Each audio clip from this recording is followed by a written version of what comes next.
वैशाखा सर्वधर्मेभ्यः तपोधर्मेभ्य एव च कथम स सर्वमासेभ्यो दानेभ्योप्यधिको भवेत्। जय श्री हरि विष्णु, जय श्री राधे कृष्ण। आप सभी का हमारे YouTube चैनल पे बहुत बहुत स्वागत है। आइए सुनते हैं वैशाख मास महात्म्य कथा में 5वें अध्याय की कथा। अब तक आपने अगर पिछले अध्याय कथा को नहीं सुना हो तो हमारे चैनल पे वैशाख मास महात्म्य के नाम से प्लेलिस्ट बनाया गया है। आप वहां से जाकर के सभी अध्यायों का कथा एक एक करके आप श्रवण कर पाएंगे। तो बोलिए प्रेम से भगवान विष्णु की जय, माता लक्ष्मी की जय, सर्व देवी देवता की जय। महर्षि नारद जी ने कहा कि वैशाख मास किस प्रकार सभी धर्मों, तपो, सभी मासों एवं दानों से भी अधिक महत्व का है, उसे मैं कहता हूँ। हे महाराज, एकाग्र चित्त होकर सुनो। कल्प के अंत में देवों के राजा शेषनाग पर सोने वाले महाप्रभु विष्णु भगवान अपनी योग माया एवं विभूतियों से अपने विस्तृत अनेक स्वरूप को एक रूप में लाकर समस्त संसार को अपनी कोख में रखकर प्रलय समुद्र में सो गए। तत्पश्चात एक क्षण के बाद वेदों द्वारा जगाए जाने पर दयानिधि भगवान विष्णु ने अपने कोख में रखा हुआ जो जीवों का समूह है उसकी रक्षा की। अपने अपने कर्मों को पाने के लिए, सृष्टि करने योग्य की सृष्टि करने के लिए मन जमाया। तब उनकी नाभि से समस्त भुवनों का आश्रय सोने का कमल पैदा हुआ। उससे भगवान विष्णु ने विराट पुरुष नामक ब्रह्मा को उत्पन्न किया। उसमें प्रभु ने 14 भुवनों का निर्माण किया। भिन्न भिन्न कर्मों के अनुसार बहुत से विभिन्न प्राणी समुदायों को उत्पन्न किया। त्रिगुणा प्रकृति को तथा मर्यादा एवं स्वामिनियों को उत्पन्न किया।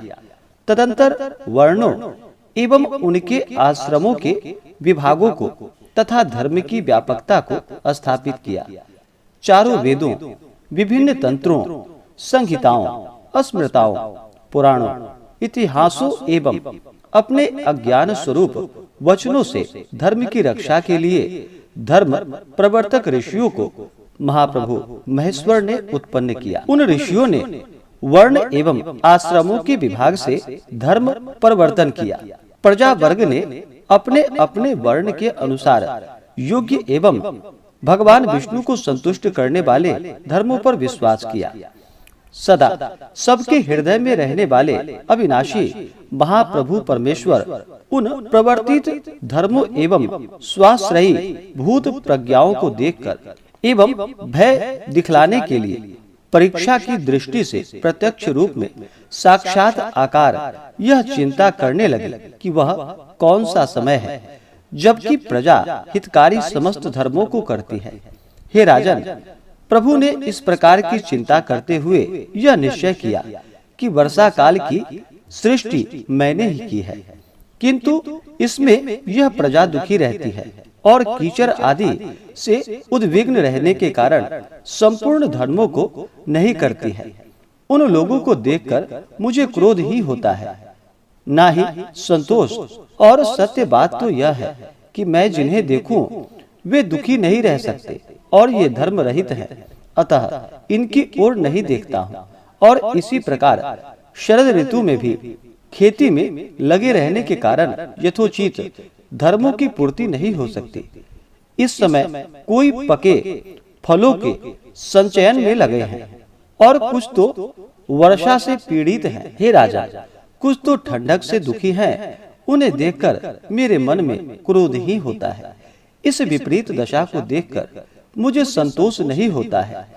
हेमंत काल आने पर लोग प्रातः उठना नहीं चाहते। प्रातः सूर्योदय हो जाने पर इन्हें उठे हुए न देखकर मुझे क्रोध होता है।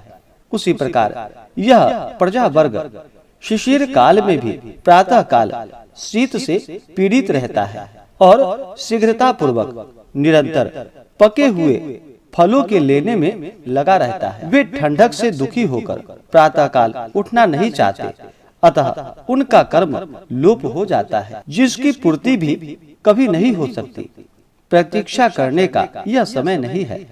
इस बात की चिंता करते हुए व्यापक महाप्रभु ने सभी आपत्तियों को दूर करने में समर्थ वसंत ऋतु को माना। स्नान, दान, यज्ञ, अन्य क्रियाएं, भोग एवं अनेकानेक धर्मों के कराने में यही ऋतु अनुकूल जचता है। इसमें संदेह नहीं है कि इस ऋतु में प्राणियों को बिना परिश्रम के ही सभी वस्तुएं प्राप्त हो सकती है और भगवान विष्णु के आश्रयीभूत देहधारियों को जिस किसी द्रव्य से संतोष हो वही धर्म का साधन है। वसंत ऋतु में सभी द्रव्य प्राणियों को सुख देने वाले होते हैं। सभी प्रकार के दान के योग्य, कर्म के योग्य तथा भोग के योग्य, निर्धनों, पशुओं, बधिरों, अनेक कष्टों से पीड़ितों एवं महात्माओं को निस्संदेह ही जल आदि सभी द्रव्य सुलभ हो जाते हैं। मेरे प्रिय सज्जन लोग इन द्रव्यों से अपने कल्याण के लिए धर्म करते हैं। उनके पुत्र, पुष्प, फल, मूल, शाक तथा प्रिय वाणियों से एवं माला, पान, चंदन आदि से तथा पाद्य, अर्घ्य, आचमनीय आदि से और विनय में मैं वर देता हूँ। इस प्रकार विचार पूर्वक करते हुए भगवान विष्णु लक्ष्मी के साथ अपने धाम को चल दिए।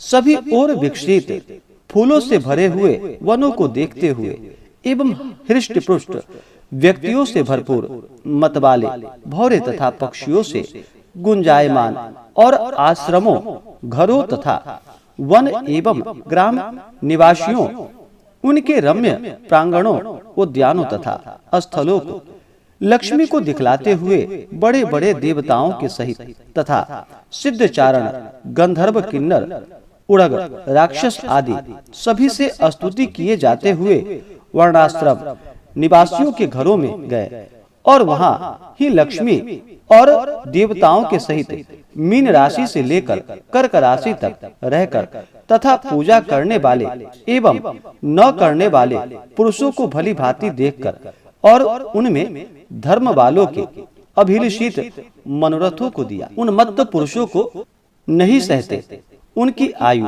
एवं धन आदि हर लेते हैं।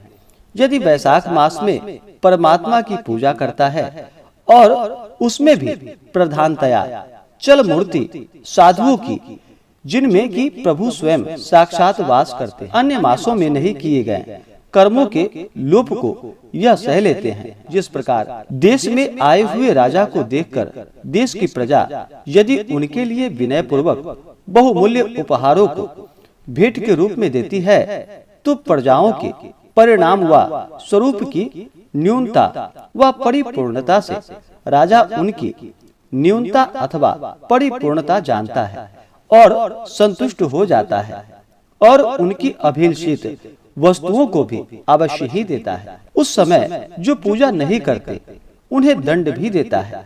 उसी प्रकार भगवान विष्णु भी माधव प्रिय वैशाख मास में अपने आत्मियों जो की पूजा करते हैं, उन पुरुषों को अभिलषित मनोरथ उनके पूर्ण कर देते हैं और न करने वाले का धन आदि निश्चय ही हर लेते हैं। देवों के देव, धनुर्धारी, धर्म संरक्षक महाविष्णु भगवान का परीक्षा काल ही यह है। इसलिए यह वैशाख मास निसंदेह सभी मासों में श्रेष्ठ है। इस प्रकार से श्री स्कंद पुराणीय वैशाख महात्म्य में नारद एवं अम्बरीश के संवाद में वैशाख मास श्रेष्ठ तत्व निरूपण नामक 5वां अध्याय पूर्ण हुआ। तो बोलिए प्रेम से भगवान विष्णु की जय, माता लक्ष्मी की जय, सर्व देवी देवता की जय। इसी प्रकार से अगर आप सब आगे के अध्याय को सुनना चाहते हो तो हमारे चैनल पे बने रहें